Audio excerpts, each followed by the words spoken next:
Will will या model ऑक्झिलरीचा उपयोग एखादी क्रिया होईल किंवा करेल या अर्थाने वाक्यामध्ये भविष्यकाळ दाखवण्यासाठी केला जातो. याची रचना असते प्रथमतः सब्जेक्ट, त्यानंतर विल आणि त्यानंतर क्रियापदाचे पहिले रूप.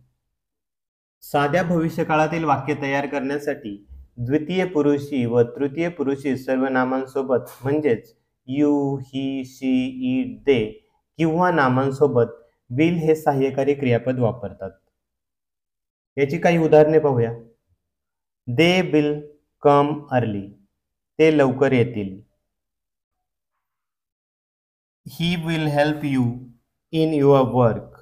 तो तुला तुझ्या कामात मदत करेल.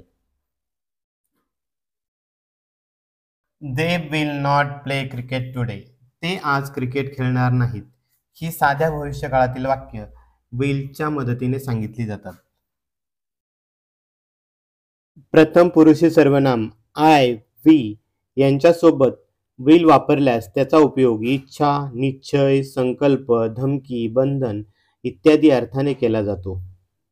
उदाहरणार्थ, आय विल स्टडी रेग्युलरली. मी नियमित अभ्यास करेल. यामध्ये निश्चय सांगितलेला आहे. I will teach you lesson. मी तुला धडा शिकवेल. यामध्ये धमकी दिलेली आहे. We will complete our work before time. आम्ही आमचे काम वेळे अगोदर संपवू. यामध्ये संकल्प केलेला आहे.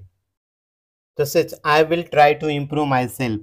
मी स्वतःला सुधारायचा प्रयत्न करेल अशी इच्छा व्यक्त केलेली आहे. अशा प्रकारे प्रथम पुरुषी सर्वनामांसोबत विलचा वापर केला जातो. त्याचप्रमाणे आज्ञा देण्यासाठी विलचा वापर केला जातो. उदाहरणार्थ, you will study regularly now. तू आता नियमित अभ्यास करशील. You will finish your work before I come. मी येण्या अगोदर तू तुझे काम संपवशील.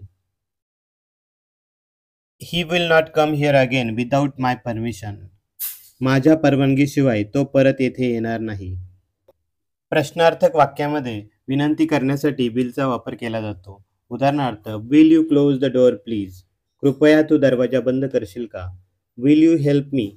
तू मला मदत करशील का.